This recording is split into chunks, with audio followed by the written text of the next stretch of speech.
So our project is Biofuel for the Future, fueling life in Appalachia. And as you know, the economy has been on a really fast decline due to the mining industry is dwindling down. The carbon dioxide is very bad for the environment and it goes into the air.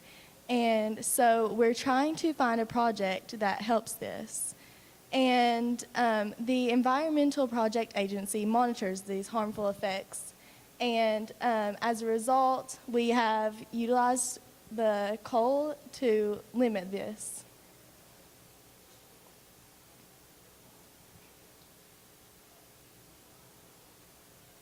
So our solution, due to this sharp decline and to help the coal industry because so many miners have lost their jobs, is to use algae.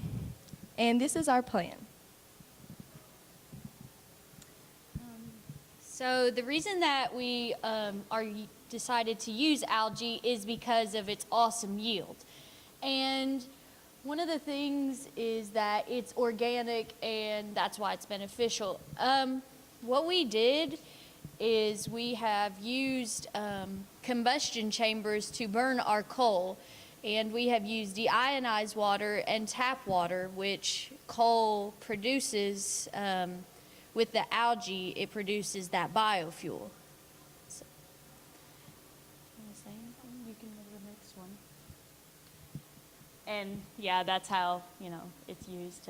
We would take the coal into the tap water and deionized water, and then we monitored our algae. You can go to the next slide if you want. And it, like I said, it produces through this combustion of coal into the chamber, and then tubes and vacuum pump, which I said. Okay, you can go to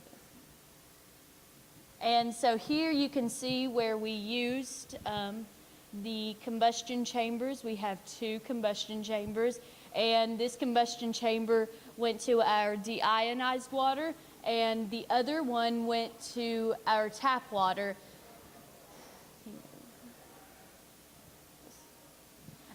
These are the algae which we used with deionized water and tap water. As you can see, the deionized water did a lot better than the tap water.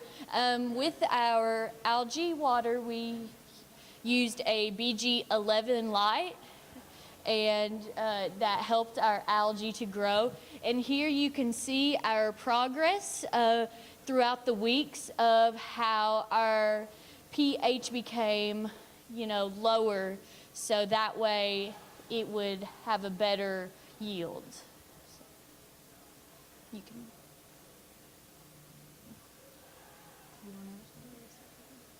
Okay, so what actually happened, the reason for monitoring the pH and the temperature constantly over a couple of months, the optimal pH for the algae water in order to produce the most yield of algae is 6.8 to 7.2 on the pH scale. And the optimal temperature would be around room temperature, which in our case would be about 74 degrees Fahrenheit. We had to constantly monitor that, of course, in the tap water and the deionized water in order to fully measure what we need to grow. And after months, we were able to collect enough. So what happened, this was a pretty gross process, but we had to scrape the algae out of our tanks after draining the water. We placed it on cheesecloth and placed it in a dehydrator, a food dehydrator. After this, we added hexane, and we were able to actually rehydrate the algae on the cloth. You can go to the next slide. And we were able to squeeze the oil out of this algae to use. That's our actual biofuel.